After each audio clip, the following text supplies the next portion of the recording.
Okay, middle school, welcome back. We are getting ready to complete the project today, and I am wearing the same shirt this week only because I made this video last week when I did the forms and the cutting video, so don't think that I'm wearing the same dirty shirt. Anyways, you guys, it's quarantine, so maybe we can all get away with wearing the same thing over and over again, right?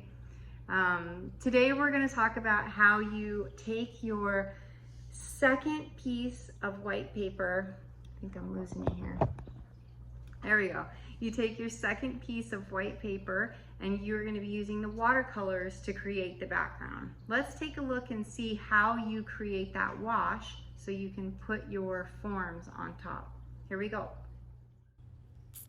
Take out that paper you got from school and get your name on the back. Make sure you write middle school on the back so I know who it belongs to and where it goes. And you may want to use a ruler. I'm going to create a bottom where my pieces are going to rest. Just straight across the bottom, and I did put it kind of low. You're going to set up your watercolor paints and get your background colors ready.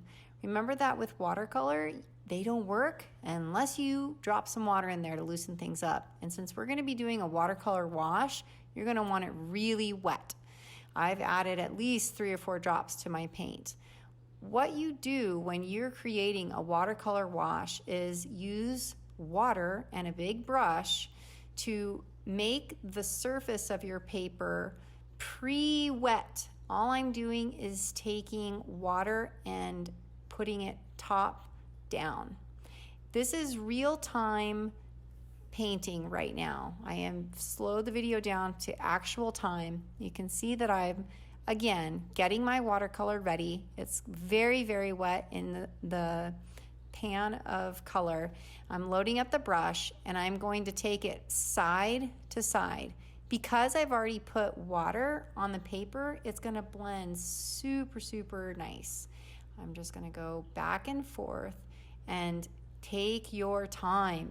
I'm going to speed this video up so we can see the rest of the painting, but you notice I'm going side to side. I'm not going up and down.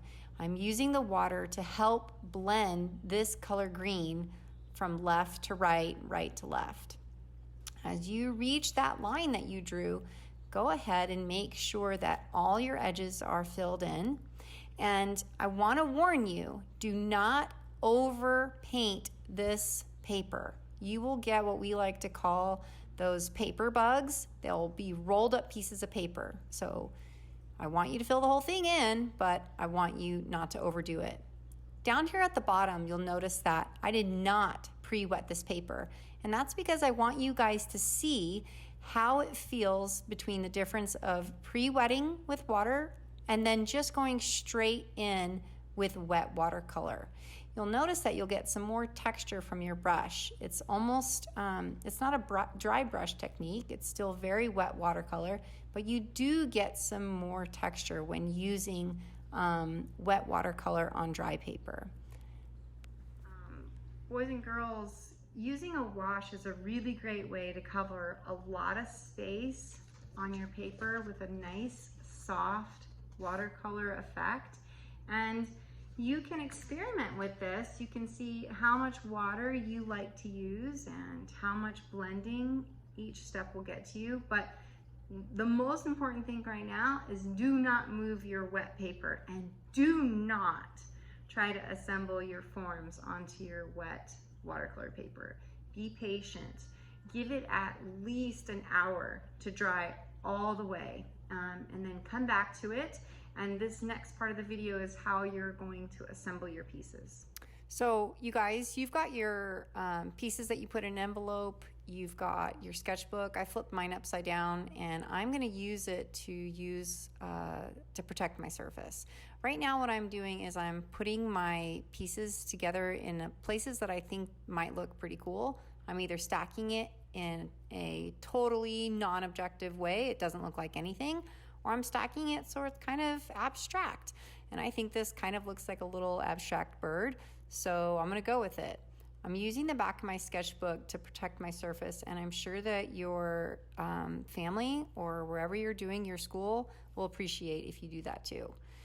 Make sure, you guys, that you get glue on all the edges of these teeny tiny forms. We do not want any edges flipping up.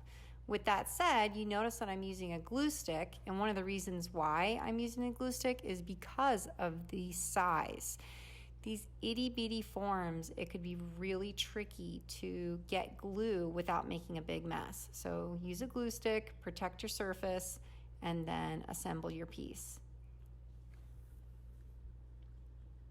That's it. You did it. You created your piece. You've got a full impossible stacking artwork, and I do want to see pictures of your artwork. So you need to send me an email, and you need to send me an email with your artwork so that I can check you off on my roster, knowing that everyone has done this. This is due October 2nd when you turn in your work to Miss Duncan, and I will be picking it up and getting it ready for Original Works. All right, awesome job. I'm super proud of you. I can't wait to see your work. We'll see each other soon. Bye.